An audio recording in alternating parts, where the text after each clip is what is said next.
अपहरण झालं आता हे त्यांनीच सांगायला पाहिजे। महाराष्ट्रामध्ये खंडणी, अपहरण, पलायन अशी प्रकरणं रोज घडत आहेत, नवीन नाही।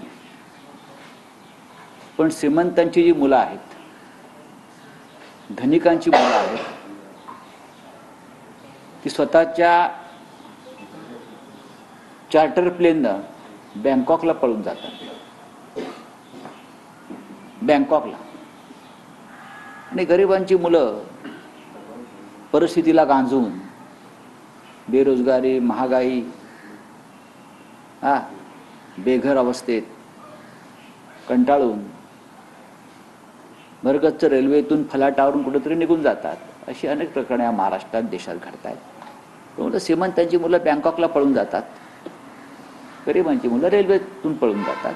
पण हा शेवटी त्यांचा कौटुंबिक प्रश्न आहे, वडील आणि मुलगा, कुटुंब जे काय असेल त्यांचा प्रश्न। याच्यावरती फार राजकीय चर्चा करू नये।